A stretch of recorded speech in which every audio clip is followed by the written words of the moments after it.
সব নতুন, অলমোস্ট ৪৯ জনের মধ্যে বোধহয় ৪০ জনই নতুন, যাদের মন্ত্রিত্বের এক্সপেরিয়েন্স নাই। যাদের অভিজ্ঞতা আছে তাদের নিয়ে কোনো তেমন প্রশ্ন নাই আমার। নতুন যারা হয়েছেন তারা কি করবেন সেটা সামনে দেখা যাবে। কিন্তু সম্প্রতিকালে বেশ কিছু ঘটনা অলরেডি আবির্ভূত হয়ে গেছে। যেমন একজন মন্ত্রী বলছেন, চাঁদাবাজির বিষয়ে বলছেন যে সমঝোতার ভিত্তিতে যে টাকা পয়সা যদি কেউ দেয় বা নেয় সেটা চাঁদা হিসাবে ধর্তব্য নয়। যদি জোর করে আদায় করে তাহলে, বা প্রেশার দিয়া, হুমকি দিয়া, ভয় দিয়া আদায় করে, সেটা চাঁদা। বিষয়টা পরিষ্কার। যেটা হুমকি দিয়ে নেবেন, জোরপূর্বক নেবেন, সেটা ছিনতাই বা ডাকাতি।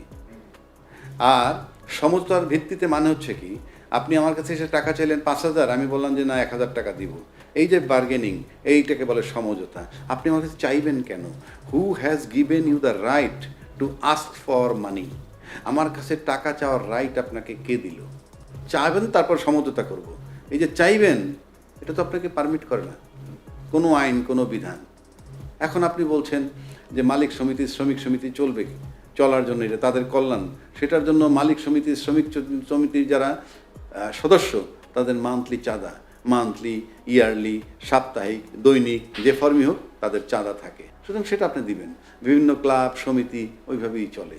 কিন্তু সমঝোতার ভিত্তিতে এটা হইলে আমার কাছে মনে হয় রাষ্ট্রীয়ভাবে, সরকারিভাবে চাঁদার জন্য ছাড়পত্র দেয়া, এটা আমার কাছে মনে হয়।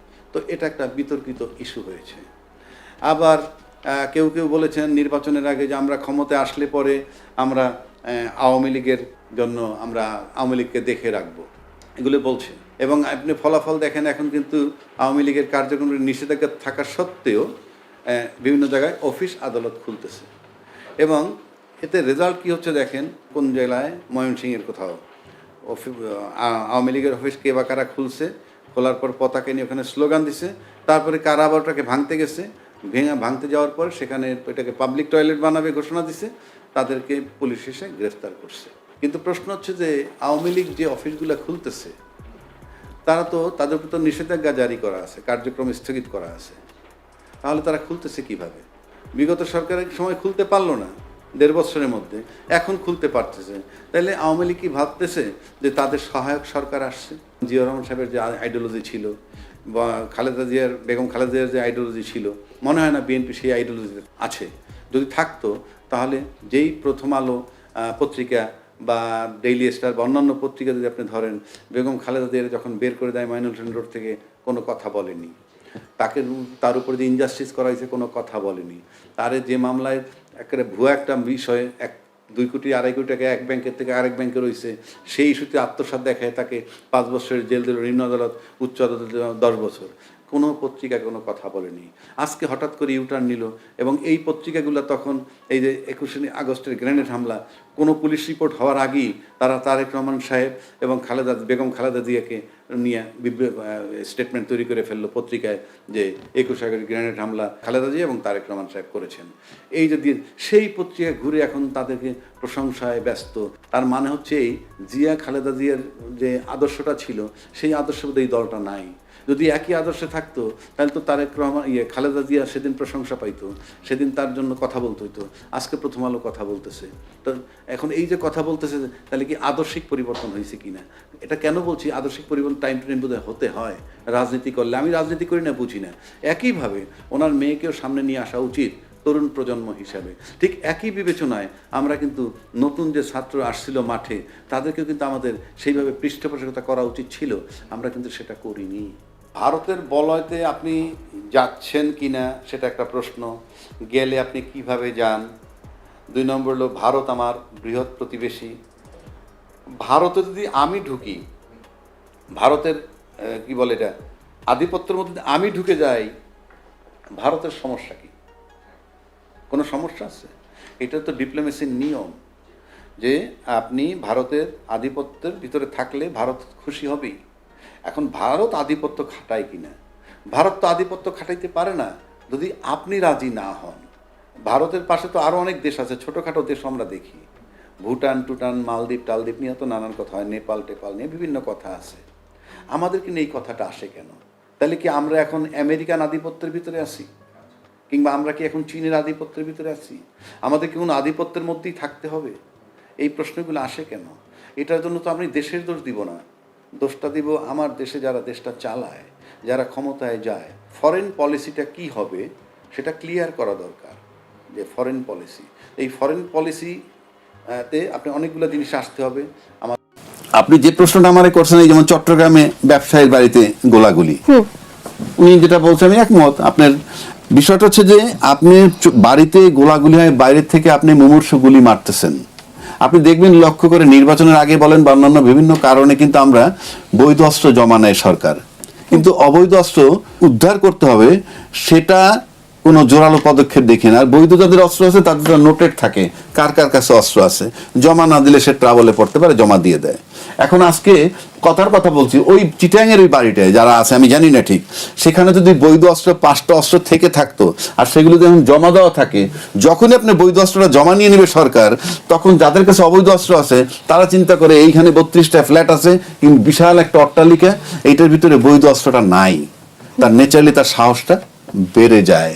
সুতরাং আমার কাছে মনে হয় যে আমি এখন এই সরকারের কাছে আমি দাবি করব, আপনি যেভাবে মাদক বিরোধী অভিযান চালান, আপনারা যেভাবে এই চরমপন্থীদের ধরেন কিংবা জঙ্গিবাদের বিরুদ্ধে যেভাবে চালান, একই কায়দায় আপনি অস্ত্র উদ্ধার করেন। শুধু যদি এক অস্ত্র উদ্ধার করেন তাহলে আপনি জঙ্গিবাদ দমন হবে, কারণ যারা জঙ্গিবাদে তাদের সাথে অস্ত্রের সম্পৃক্ততা আছে। বাংলাদেশের সমস্ত অস্ত্র উদ্ধার করতে হবে, কোনো অবৈধ অস্ত্র জঙ্গিবাদ নির্মূল করা কি আসলে সম্ভব না? হবে? আমি সেটা বলছি না, আমি বলছি নির্মূল করা সেটা সেকেন্ডারি, সে আলোচনার সাবজেক্ট আসে নাই। আমি বলছি অবৈধ অস্ত্রটা সবার কাছে থাকে, সেই অবৈধ অস্ত্র যদি আপনি উদ্ধার করতে পারেন, যে অবৈধ অস্ত্র কারো কাছে থাকবে না, তাহলে আমরা কিছুটা ওই অপরাধের থেকে আমরা রক্ষা পাই, সাহস পাবে না যে আমাকে অ্যাটাক করবে। কিন্তু আমি যখন মনে করি যে যেই আমাকে অ্যাটাক করতে সে নিরস্ত্র, এটা কিন্তু এটা আমি জানি না এটা কতখানি সম্ভব, কতগুলো কঠিন কাজ আছে, এইগুলো মারাত্মক হাত দেওয়া দরকার। এই যেমন মাদক দমন করে প্রত্যেকটা গার্জিয়ান খুশি হয় যে আপনি মাদক, এখন মাদকের নামে যদি আপনি অন্য কোনো অপারেশন সেটা ভিন্ন কথা। একইভাবে আমরা চাইবো যে আপনি এই বৈধ অস্ত্র অবৈধ অস্ত্র জমা নেন, তাতে অন্তত আমার মনে হয় 60%। অন্তর্বর্তী সরকার তো প্রায় 18 মাস ক্ষমতায় ছিল, তারা কেন এই অস্ত্রগুলো উদ্ধার করতে পারেনি? দেখেন, অন্তর্বর্তী সরকারের যদি কথাটা নেন তাহলে আবার আমরা আমাদের আলোচনাটা এখন ভিন্ন জায়গায় চলে যায়। তারা তো চলে গেছে, আপনি তার আগে 16 মাসের কাজ, আপনি 16 মাসের যে অপরাধ বা 16 মাসের ঘটনা 18 মাসে শেষ করে ফেলবে। ইতিমধ্যে তো নির্বাচিত সরকার বলাই শুরু করছে যে আমরা খুব ভঙ্গুর অবস্থার মধ্যে আসছি, সমস্ত প্রতিষ্ঠানগুলা ভঙ্গুর, পুলিশ বলেন, যত প্রশাসন বলেন, সব নেব। তো এই কথাগুলো তো ওনারা আগে বলেন নাই, তখন তো আমরা শুধু নির্বাচনের কথাই বলছি। তখন কি আমরা একবারও ভাবছি? তখন কি আসলে জানার সুযোগ ছিল? এখন বর্তমানে সরকার যে অবস্থায় আছে, ওই সরকার আসার পরে যতগুলো আন্দোলন ফেস করছে এই দাবি দেওয়া নিয়ে, এখন পর্যন্ত কোনো দাবি দেওয়া নিয়ে কেউ নামছে? এই সরকার আসার পর বলবেন রোজার মাস, আমি দেখি রোজার মাসের পরে দেখবো নামে কিনা, তখন বুঝতে পারবেন। শুধু এই আলোচনায় আমি এখন যেতে চাই না। এইবার আসেন পুলিশের বিচার, যেটা আপনি বলছেন, পুলিশের বিচার আপনি করবেন না কেন? আপনি যে কোনো হত্যার বিচার আপনি করবেন, কিন্তু আপনি যে পার্টিকুলার অমুক বিচার তমুক বিচার নিয়ে আসেন, আপনি তো ইন্টারলিঙ্ক সব।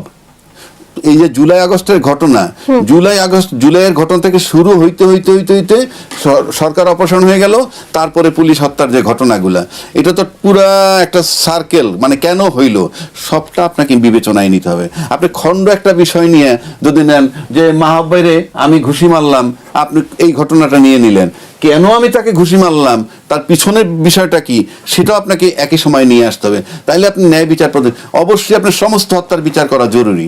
এখন আপনি পার্টিকুলার পুলিশ হত্যার বিচার যেমনি বলছেন, একইভাবে আমাদের ওই বিচারগুলো তো আসতে হবে। এই যে প্রসিকিউটর চেঞ্জ হয়ে গেল, ওখানে আইসিটিতে বিচারের বিষয় আছে, সেই বিচারের ব্যাপারে কিন্তু আমরা এখন পর্যন্ত ঈশ্বরের কাছ থেকে খুব জোরালো কোনো বক্তব্য। বিচার হবে এক জিনিস, যেমন আজকে প্রথম আলোতে কালকে গেল আমাদের হোম মিনিস্টার সাহেব, ফাইন, সুন্দর বক্তব্য রাখছেন যে এটা 2 মাসের মধ্যে পুলিশ রিপোর্ট দিতে হবে। এই যে এরকম 2 মাসের মধ্যে পুলিশ রিপোর্ট দিতে হবে, 2 মাসের মধ্যে পুলিশ হত্যার রিপোর্ট দিতে হবে, একইভাবে 2 মাসের মধ্যে আইসিটির পুলিশ রিপোর্ট দিতে হবে বা তদন্ত রিপোর্ট,